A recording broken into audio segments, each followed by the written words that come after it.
choisis la vie, la grâce d'être femme avec Marie, sous la protection de son époux. Deuxième partie.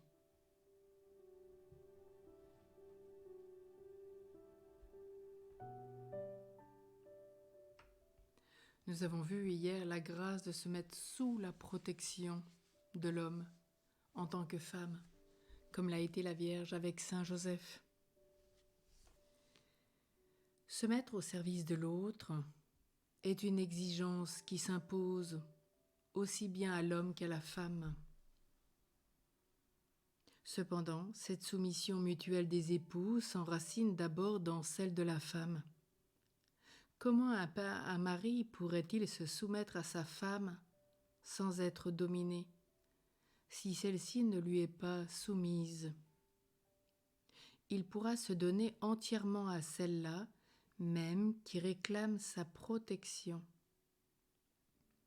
Dans la voie évangélique du renoncement à soi par amour de l'autre, la femme est première. Elle introduit l'homme dans un nouveau type de relation qui n'est plus la recherche de soi en dominant l'autre, mais le don de soi pour l'autre. Cette attitude de la femme est éminemment rédemptrice.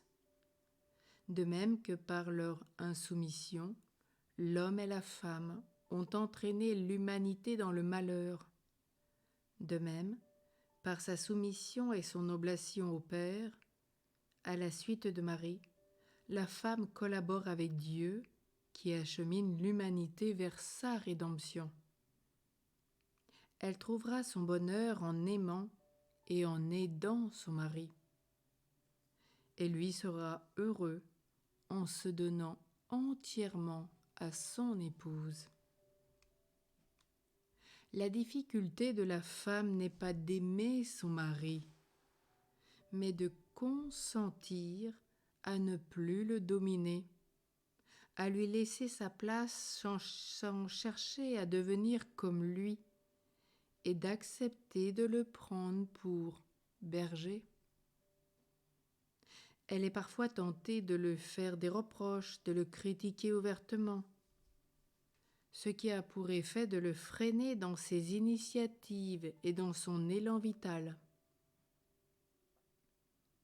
Ainsi, une femme dominatrice devient vite une épouse, mère, qui confine l'homme dans une dépendance infantile envers elle, ou au contraire, dans une indépendance qui l'amènera à fuir par exemple dans son travail ou dans une infidélité conjugale. L'homme a une exigence envers l'épouse à laquelle il se donne totalement. Qu'elle soit, comme dit l'Écriture, nous rappelle le livre des Proverbes au chapitre 31, verset 10, une échette haïe, une femme de valeur. Nous rappelons que chez les Juifs, cette prière est évoquée tous les mercredis soirs de lire ce livre des Proverbes au chapitre 31. Oui, la femme est une femme de valeur, comme une épouse parée pour son époux, nous rappelle le livre de l'Apocalypse, verset 2 du chapitre 21. La femme, c'est la gloire de l'homme, nous rappelle la première épître aux Corinthiens, chapitre 11, verset 7. De même est-il dit du Christ au sujet de l'Église.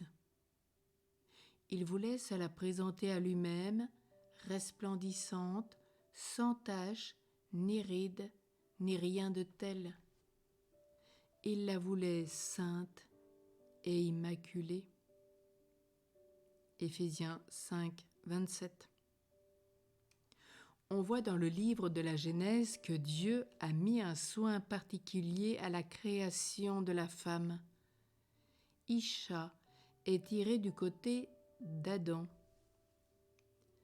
L'être humain, puis bâti par Dieu comme un temple, nous rappelle le livre de la Genèse au chapitre 2, verset 22. Ish, quant à lui, vient de ce qui reste d'Adam. Il n'est pas façonné par Dieu de la même manière qu'Isha. La femme, elle seule, est le produit d'un double modelage divin. Celui d'Adam d'abord, d'où vont être créés l'homme et la femme, puis celui d'Isha. Tandis que l'homme est venu uniquement d'Adam, auquel Dieu a retranché une partie de son côté. Par cette image, l'Écriture nous montre avec quelle attention Dieu a voulu la façonner. L'incarnation du Verbe et l'accomplissement du salut de l'humanité devait passer par l'être, la chair et les mains d'une femme de notre race.